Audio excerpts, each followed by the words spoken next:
اختر شاہ صاحب رحمۃ اللہ تعالیٰ علیہ کے سالانہ اس کے اندر حاضر ہیں۔ میں مالک لم یزل کی بارگاہ میں دعا گو ہوں کہ اللہ تبارک و تعالیٰ ہم سب کی حاضری کو قبول اور منظور فرمائے، اور جتنے لوگ دور دراز سے آپ نے نیک خواہشات لے کر کے آئے ہیں اللہ تعالیٰ ولی کامل کے صدقے میں انہیں پورا فرمائے۔ اللہ کے کرم اقبال یہ ہمارے برادری عزیز ہیں، لیکن شادرہ شریف جیسے اتنے بڑے مزار شریف کے اوپر درسگاہ نہیں۔ یہ پیر اختر شاہ صاحب رحمۃ اللہ تعالیٰ علیہ کا خاموش انقلاب اور ان کا تصرف بھی ہے کہ الحمدللہ کچھ عرصے پہلے اس مرد کلندر نے اپنی آنکھیں بند کی، ایک خانقاہ پہلے بنی، اس کے بعد یہاں عبادت گاہ بھی بن گئی ہے اور اس کے بعد درسگاہ بھی بن گئی ہے۔ یہ تینوں کے ساتھ بندے کا تعلق ہوتا ہے تو دنیا و آخرت کی کامیابی بھی ہے۔ بہرحال یہ بہت اچھی کتاب انہوں نے لکھی ہے۔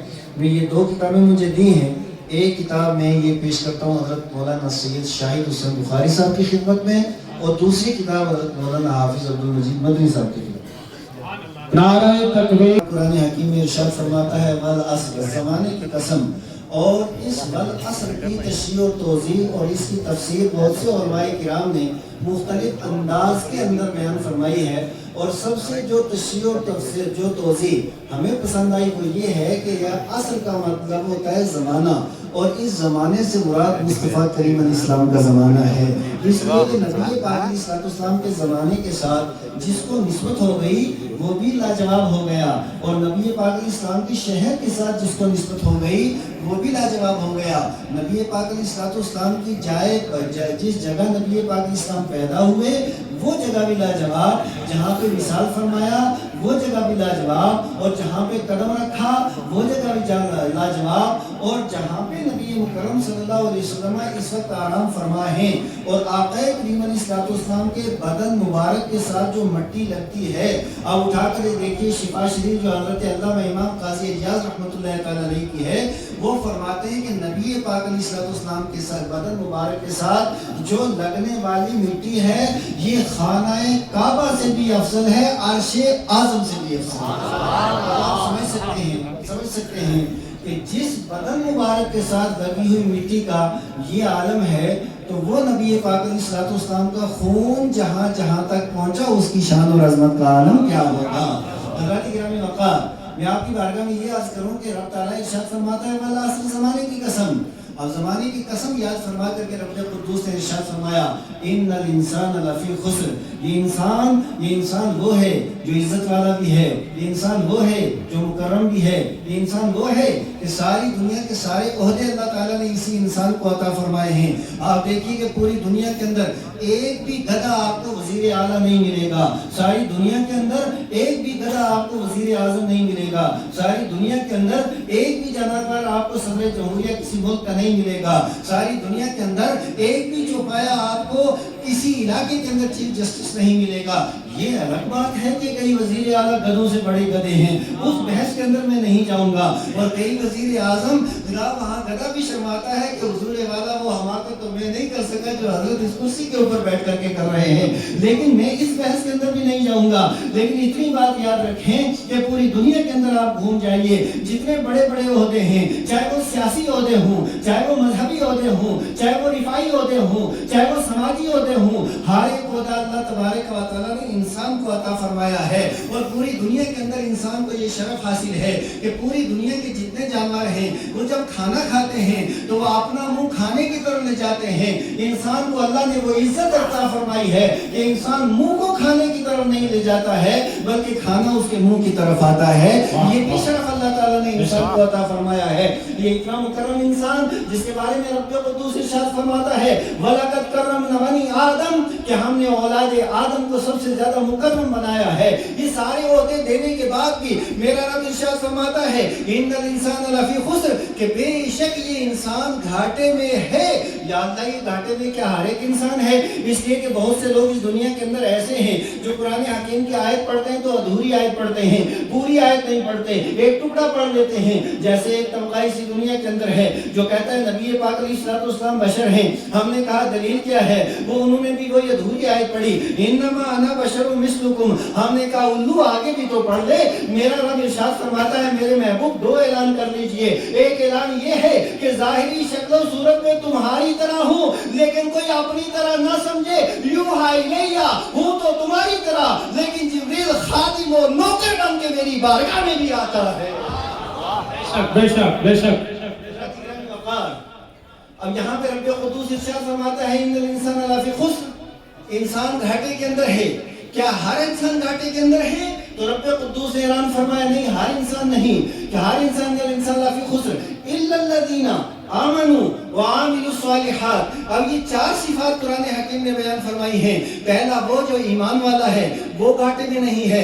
جس کے اعمال نیک ہیں وہ گھاٹے میں نہیں ہے. اور جو ایک دوسرے کو صبر کی تلقین کرتے ہیں وہ گھاٹے کے اندر نہیں ہے. اور جو حق کی تلقین کرتے ہیں وہ گھاٹے کے اندر نہیں ہے. اب ان چار چیزوں کی تھوڑی سی وضاحت کر کے میں اپنی گفتگو ختم کروں گا. حضرات گرامی وقار آپ دیکھیے کہ ساری دنیا کے اندر آپ چلے جائیں جیسے یہ انسان کا بدن ہے یہ انسان دو چیزوں سے مرکب ہے. ایک انسان کی روح ہے اور دوسرا انسان کا بدن ہے. اب روح کہاں ہے اور بدن کہاں ہے؟ آپ دیکھیے کہ انسان کا بدن یہ میرے سامنے ایک خوبصورت انسان جو خوبصورت بھی ہیں خوبصورت بھی ہیں. خواجہ عبدالرزاق صاحب یہ ہیں یہ انسان ہیں اور ان کے اندر دو چیزیں ہیں. ایک ہے ان کا بدن اور دوسری ہے ان کی روح. ان کا بدن کیا ہے؟ یہ ان کا سر ہے ان کے ہاتھ ہیں ان کے پاؤں ہیں ان کا بدن ہے اور ان کا ظاہری جتنی چیزیں ہیں یہ سارے کا سارا ان کا بدن ہے. اب اگر پوچھا جائے کہ ان کی روح کہاں ہے تو جواب یہ آئے گا جناب والا روح تو یہ امر رب ہے. آج تک دنیا کے اندر کوئی دوربین ایسی نہیں پیدا ہوئی ہے کوئی آلہ ایسا پیدا نہیں ہوا ہے کوئی سائنٹسٹ ایسا پیدا نہیں ہوا ہے کوئی سائنسدان ایسا پیدا نہیں ہوا ہے کوئی ڈاکٹر ایسا پیدا نہیں ہوا ہے کوئی پروفیسر ایسا پیدا نہیں ہوا ہے دنیا کا کوئی عقل مند انسان ایسا پیدا نہیں ہوا ہے جو روح کو دکھا دے. ہم نے کہا تو پھر یہ روح ہے کہاں؟ کہا بدن جو ہے یہ محل ہے اور روح اس کے اندر حال ہے. بدن مکان ہے روح اس کے اندر مکین ہے. کہا تو روح کا کام کیا ہے؟ کہا دیکھو یہ بدن کتنا خوبصورت ہے لیکن ہر جگہ روحی کی تو کارستانی ہے.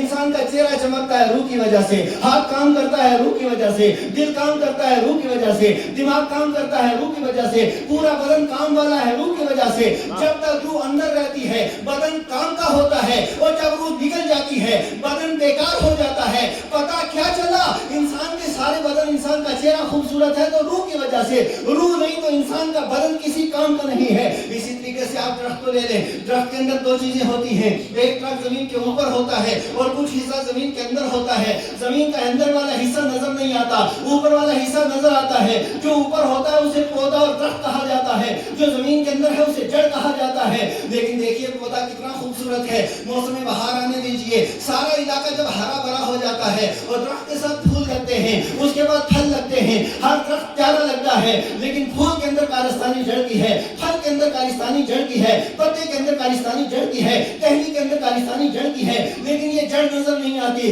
بلا تشبیہ و تمثیل اسی طریقے سے ایک ہے ایمان اور ایک ہے عمل. عمل ہمیں مسجد کے اندر نظر آتا ہے عمل ہمیں مزار کے اندر نظر آتا ہے عمل ہمیں بازار کے اندر نظر آتا ہے عمل ہمیں ہر جگہ نظر آتا ہے لیکن ایمان کا تعلق دل کے ساتھ ہے. ایمان کا تعلق دل کے ساتھ ہے اور ایمان بظاہر نظر نہیں آتا ہے لیکن اللہ کی عزت کی قسم روزہ قبول ہے تو ایمان کی وجہ سے نماز قبول ہے تو ایمان کی وجہ سے حج قبول ہے تو ایمان کی وجہ سے سجدہ قبول ہے تو ایمان کی وجہ سے تلاوت قبول ہے تو ایمان کی وجہ سے حافظ بننا قبول ہے تو ایمان کی وجہ سے. اور اسی طرح جو منصب ہے وہ منصب اللہ کی بارگاہ میں اگر قبول ہے ایمان کی وجہ سے. یہ ایمان اتنی قیمتی چیز ہے تو ایمان کس چیز کا نام ہے؟ تو آقا ارشاد فرماتے ہیں لا یؤمن احدکم حتی اکون احب الیہ من والدہ وولدہ والناس اجمعین. ایمان کوئی اور چیز نہیں ہے مصطفیٰ کی محبت کا نام ایمان ہے. نعرہ تکبیر نعرہ رسالہ نعرہ رسالہ. نبی پاک علیہ السلام کی محبت کا نام ایمان ہے. اور یہ بات آپ یاد رکھیے دنیا کی جتنی قیمتی چیز ہوتی ہے دنیا کی جتنی قیمتی چیز ہوتی ہے ہر قیمتی چیز کے پیچھے چور ہوتا ہے ہر قیمتی چیز کے پیچھے ڈاکو ہوتا ہے. اب مجھے آپ بتائیے اسی سیڑھی کے اندر کیونکہ میں پارک رہنے والا ہوں بس فرق اتنا ہے میں پار رہتا ہوں آپ پرار رہتے ہیں. الحمدللہ میرا گھر بھی اور میرا مدرسہ بھی 24 گھنٹے پیر صاحب کی نگاہ میں رہتا ہے.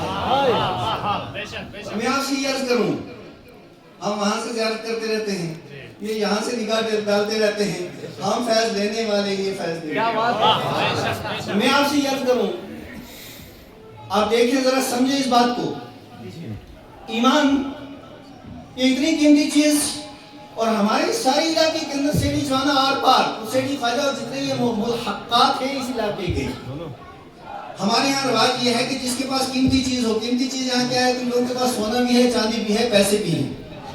خواجہ عبدالرزاق صاحب بائلہ کے اندر کیا رواج ہے؟ ہمارے یہاں جس کے پاس سونا ہوتا ہے وہ کوٹھی کے اندر، الماری کے اندر، لاکر کے اندر، لاکر کی چابی الگ، الماری کی چابی الگ، اور پھر کمرے کی چابی الگ، مین گیٹ کی چابی الگ۔ جس کے پاس سونا ہوتا ہے وہ 4 چابیوں کے اندر، چاندی ہوتا ہے 4 چابیوں کے اندر، پیسہ ہوتا ہے وہ بینک کے اندر۔ لوگ پاس نہیں رکھتے کیونکہ پیسے کے پیچھے ڈاکو، چاندی کے پیچھے ڈاکو، اور اسی طرح سونے کے پیچھے ڈاکو، یہ پیچھے پیچھے ڈاکو رہتا ہے۔ اس وجہ سے لوگ اس کی حفاظت کرتے ہیں۔ کیوں؟ اس لیے کہ اگر پیسہ چلا گیا، سونا چلا گیا، قیمتی چیزیں چلے گئی، آدمی ایک دم تخت سے زمین پہ آ جاتا ہے۔ حضرات گرامی، اب ایک آدمی ہے، اس کے پاس ہے 20 کروڑ، اور بینک کے اوپر ایسا حملہ ہوا یا اس کو وہ کہیں ٹرانسفر کر رہا تھا اور غلطی ہو گئی، نمبر لگانا تھا خواجہ عبدالرزاق کے ساتھ اور لگ گیا کہیں بہار میں جا کے، اور 10 کروڑ یا 20 کروڑ تھا۔ صبح ساری دنیا اسے کہتی تھی سیٹھ، اور شام کو 20 کروڑ کا 20 کروڑ چلا جائے۔ ایمانداری سے بتائیے، جو صبح سیٹھ تھا شام کو کیا ہوا؟ کنگال۔ کیا ہوا؟ بولو کیا ہوا؟ کنگال۔ اس کا مطلب یہ ہے کہ بینک بیلنس ہو تو یہ جو بینک کے نمبر ہے نا، ان کی بڑی حفاظت کرنی پڑتی ہے، ورنہ ایک نمبر ادھر سے ادھر ہو گیا تو معاملہ غرق نہیں، بیڑا غرق ہو جائے گا۔ اللہ کی عزت کی قسم، یہ ایمان سب سے قیمتی چیز ہے، اور امام مصطفیٰ کی محبت کا نام ہے، اور جس کے کو محبت مصطفیٰ سے ہوگی اس کو محبت ابو بکر سے بھی ہوگی، عمر سے بھی ہوگی، عثمان سے بھی ہوگی، علی سے بھی ہوگی، حضرت فاطمہ سے بھی ہوگی، حسنین کریمین سے بھی ہوگی، اصحاب رسول سے بھی ہوگی، اہل بیت رسول سے بھی ہوگی۔ بے شک بے شک بے شک۔ اور اس جملے کے اوپر غور کرنا، اگر ایک نمبر بھی ادھر ادھر ہو گیا، ایک نمبر بھی ادھر ادھر ہو گیا، کون سا نمبر کہ حضور سے تو محبت ہے، لیکن صدیق کے خلاف بھونکتا ہو، عمر کے خلاف بھونکتا ہو، عثمان کے خلاف بکواس کرتا ہو، مولا مشکل کشا کے خلاف بھونکتا ہو، امام حسن کی بیعت بھی کرتا ہو، حسین پاک کی بیعت بھی کرتا ہو، حضرت فاطمہ الزہرا سلام اللہ علیہا رضی اللہ تعالیٰ عنہ کے خلاف زبان درازی کرتا ہو، یا اس کے علاوہ حضرت ابی معاویہ کو کچھ کہتا ہو، یا صحابہ کرام میں سے آخری صف کے کسی صحابی کے تعلق سے کچھ کہتا ہو، یا اہل بیت اطہار کے ساتھ کچھ کہتا ہو، اللہ کی عزت کی قسم، ہمالیہ پہاڑ کے برابر اس کے پاس نیکیاں تو ہو سکتی ہے، ایمان نہیں ہوتا۔ بے شک بے شک۔ نعرہ تکبیر، نعرہ رسالہ، ہر صحابی نبی جنتی، ہر صحابی نبی۔ اور میں ہوں اہل سنت و جماعت کا ترجمان، میں کوئی بہت زیادہ پڑھا لکھا نہیں، لیکن میں بہت ہی معتمد منصب کے اوپر ہوں، اس منصب کے اعتبار سے اب میں گفتگو کروں گا۔ یہ بات یاد رکھیے کہ ہم ہیں اہل سنت، اور اہل سنت کا دوسرا نام ہے راہ اعتدال، اہل سنت کا تیسرا نام ہے راہ وسط، اہل سنت کا چوتھا نام ہے درمیانہ راستہ۔ ہمارے یہاں نہ افراط ہے نہ تفریق ہے، نہ ہم صحابہ کی آڑ بنا کر کے اہل بیت کی توہین کرتے ہیں، نہ اہل بیت کی آڑ لے کر کے صحابہ کی توہین کرتے ہیں۔ صحابہ ہماری ایک آنکھ، اہل بیت ہماری دوسری آنکھ۔ بے شک بے شک بے شک۔ اور پھر جو لوگ یہ کہتے ہیں کہ صحابہ کی آڑ لے کر کے وہ یہ کہیں کہ یزید حق پہ تھا، امام حسین باغی تھا، اور وہ صدیق اکبر، فاروق اعظم، عثمان غنی اور مولا علی اور دیگر صحابہ کرام کے وہ فضائل بیان کریں اور میدان کربلا کو وہ افسانہ کہیں، ہم ایسی فکر پہ لعنت بے شک بے شک۔ بلکہ ہماری فکر کیا ہے؟ ہماری فکر یہ ہے کہ حضرت امام حسین رضی اللہ تعالیٰ عنہ کیوں گئے تھے؟ اس لیے کہ یزید اس منصب کا اہل نہیں تھا، یزید اس رتبے اور اس مرتبے کا اہل نہیں تھا جہاں پہ یزید بیٹھ چکا تھا، بلکہ حقیقت یہ ہے کہ یزید جیسے کروڑوں کو ہم امام حسین رضی اللہ تعالیٰ عنہ کے جوتے کے ساتھ لگے ہوئے مٹی کے کروڑویں درجے کے برابر بھی نہیں سمجھے. نعرہ تکبیر، نعرہ رسالت، حسینیت حسینیت، یزیدیت یزیدیت، مصباحی صاحب.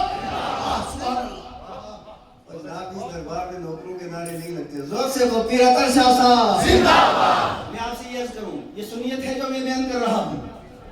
اب جو آدمی صحابہ کی آڑ لے کر کے اہل بیت اطہار کے اوپر تبرہ کرے اور اہل بیت اطہار کی شہزادیوں کے تعلق سے وہ بکواس کرے اور وہ طرح طرح کی باتیں کرے، ہم ایسے لوگوں کو بھی انشاءاللہ تعالی جیتے جی ان کی جان نہیں چھوڑیں گے. ایسے تمام افراد کو قدموں کے نیچے رونتے رہیں. بالکل بالکل بے شک. اور اسی طریقے سے اہل بیت اطہار، میں نے پہلے عرض کیا حسین تو وہ ہیں جن کے بارے میں ابن کثیر نے لکھا تھا، لیکن میں سمجھتا ہوں کہ لکھا بہت اچھا جملہ ہے، لا یساوی ہے ولا یسامی، لیکن میں سمجھتا ہوں کہ اب بھی ابن کثیر نے کنجوسی کی ہے. ایک جملہ اور آگے بڑھا دیتا، یہ تو لکھا ہے لا یساوی ولا یسامی علی وجہ الارض، میں کہتا ہوں ایک جملہ اور بڑھا دیتا، الی یوم القیامہ، حسین کی طرح حسین کی مثل. ابن کثیر کہتے ہیں اس زمانے میں روئے زمین پر کوئی نہیں کہا تھا. ہم کہتے ہیں ابن کثیر ہم ایک قدم اور آگے بڑھ کر کے روئے زمین پر اس ٹائم سے لے کر کے تا قیام قیامت حسین کی طرح کوئی نہیں ہے. حضرت گرامی، میں آپ سے یہ عرض کروں، اہل بیت اطہار، اہل بیت اطہار کی محبت ہمارے یہاں سنیوں کے اندر رونا تو نہیں، ہم ہائے حسین کہنے والے نہیں ہیں، ہم لوگ واہ حسین، ہم واہ حسین کہنے والے ہیں.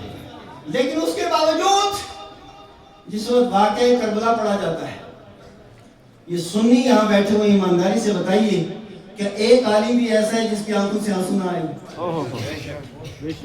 1400 سال گزر چکے ہیں، ہم کہتے ہیں یہ 1400 سال کا نہیں ہے تو کل ہی کا واقعہ ہے. بے شک. اور یزید کے ساتھ اور یزیدیت کے ساتھ یہ بات بھی سمجھیں آپ، یزیدیت یہ نسب کا نام نہیں، یزیدیت افکار کا نام ہے. یزید کا سکا بیٹا حسینی تھا. بالکل بالکل بے شک. یزید کے والد کا نام بھی معاویہ تھا اور یزید کے بیٹے کا نام بھی معاویہ تھا. باپ بھی جنتی، بیٹا بھی جنتی، اور بیچ والا جو ہے جہنم کا کمدن. بالکل بالکل. بیٹا معاویہ تھا لیکن بیٹے نے یزید کا نعرہ نہیں حسین کا نعرہ لگا. بے شک. سبحان اللہ. پتہ چلا یزیدیت نسب نہیں، یزیدیت افکار ہے. اب لکھنؤ کے اندر کیونکہ جو بد عقیدہ ہو، بے دین ہو، ہم تو اسے سید نہیں مانتے، ہم سید اسی کو مانتے ہیں جس کا عقیدہ مصطفیٰ کریم والا، بے شک بے شک بے شک. جس کا عقیدہ حسین اعظم والا، جس کا عقیدہ حضرت امام حسن والا ہو، ہم تو اسی کو سید مانتے ہیں. اب بظاہر ایک سید کہلانے والا لکھنؤ کے اندر تھا، وہ کیا ہوا آپ نے دیکھ لیا، تو ہم اس کو نہ سید مانتے ہیں نہ حسینی مانتے. وہ کل بھی یزیدی تھا، آج بے شک. حضرت گرامی وقار، اسی طریقے سے اگلی بات اور بھی کہوں گا، علماء کی بڑی شان ہے، بڑا مرتبہ ہے، قرآن نے بھی بتایا، حدیث نے بھی بتایا، لیکن ہر وہ عالم جو حسین اعظم کی فکر پہ ہوگا، صحابہ کی فکر پہ ہوگا، اہل سنت و جماعت کے عقیدے کے مطابق ہوگا، وہ قابل تعظیم بھی ہے. اور اگر وہ اس فکر سے ہٹ گیا، ایسے عالم کو بھی ہم 2 پیسے کا نہیں مانتے. بات بالکل واضح ہے. اب میں آپ سے یہ عرض کروں، اللہ کی عزت کی قسم، سادات کے تعلق سے ہم یہ گفتگو کر رہے تھے، مفتی شبیر صاحب اور باقی بہت سے علماء کرام نے گفتگو کی ہے. سادات کرام کی تعظیم اور ان کی عظمت، ایک بات یاد رکھیں، جو سنی ہوگا ڈپلیکیٹ نہیں، اوریجنل سنی، صحیح سنی جو ہوگا وہ بھول کر کے بھی سادات کی کبھی توہین نہیں کرے گا. بالکل خواب میں بھی کبھی سادات کی توہین نہیں کرے گا. سادات کی توہین نہ بھول کے کرے گا نہ خواب میں کرے گا، جو صحیح عقیدہ سنی ہوگا. اعلیٰ حضرت عظیم البرکت مجدد اعظم امام محمد رضا محدث بریلوی رضی اللہ تعالیٰ عنہ بیٹھ کر کے فتویٰ لکھ رہے تھے. اتنے میں ایک سید صاحب باہر گلی میں آواز دے رہے تھے.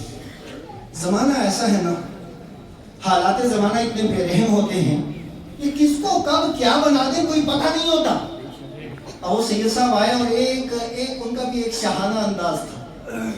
وہ انہوں نے اپنے ہاتھ میں کٹورا پکڑا ہوا اور کہتے ہیں سید کو دے دو کچھ. یہ نعرہ لگا رہے تھے. جیسے کہا نا سید کو کچھ دے دو. اعلیٰ حضرت نے فتویٰ چھوڑا. آپ نے دارمستہ سے کھڑے ہوئے, فوراً باہر نکلے, گلی میں آئے, کہا حضور والا سید صاحب اور انہیں تشریف لے جائے. اپنی مسند کے ساتھ یا اپنے ساتھ اپنی مسند کے اوپر بٹھایا. اور بٹھانے کے بعد یہ کون سید ہے کہ حالات میں ایسا مجبور کر کے بظاہر یہ بھکاری تھے, لیکن اعلیٰ حضرت نے اپنی مسند میں اپنے ساتھ بٹھایا. سنیوں کے امام نے, سنیوں کے امام نے, وادی رضا کی وہ ہے ہمالا رضا ہے. یہ سنت دیکھیے وہ اعلیٰ حضرت جن کے بارے علماء عرب کہتے ہیں اذا جاء رجل من الهند سألناه عن الشيخ احمد رضا خان فإن مدحه علمنا انه من اهل السنة وإن ذمه علمنا انه من اهل البدع وهذا هو المعيار عندنا. کہ ہندوستان سے جب کوئی شخص آتا ہے ہم سے کتنا پوچھتے ہیں اعلیٰ حضرت کے بارے تو کیا کہتا ہے. اگر چہرہ گلاب کی طرح ہو جائے سمجھ جاتے ہیں سنی ہے, اور چہرہ بالکل اگر پیشاب کی طرح ہو جائے تو سمجھ جاتے ہیں پکا بے دین ہے. تو اب وہ اعلیٰ حضرت جو معیار اہل سنت ہیں وہ ایک بظاہر بھکاری سید کو اپنی مسند پہ بٹھا رہے ہیں. اور پھر گھر والوں کو بلایا. یہ گھر والے کون ہیں؟ مفتی اعظم ہند, یہ حجت الاسلام ہیں. ان کو بلایا اور بلانے کے بعد کہا پہچانو کون ہیں؟ سید صاحب ہیں. کہا حالات نے انہیں مجبور کر دیا. اور پھر اعلیٰ حضرت کوئی میری طرح مولوی نہیں تھے چندہ کر کے مدرسہ چلانے والے. اعلیٰ حضرت 8 گاؤں کے مالک تھے اور سارے 8 گاؤں کی ساری آمدنی لے کر کے بکسے کے اندر بند تھی. اعلیٰ حضرت خود اٹھتے ہیں, بکسہ اٹھاتے ہیں, اٹھا کر کے سید صاحب کی بارگاہ میں پیش کرتے ہیں کہ حضور جتنا ضرورت ہے اس بکسے سے لے.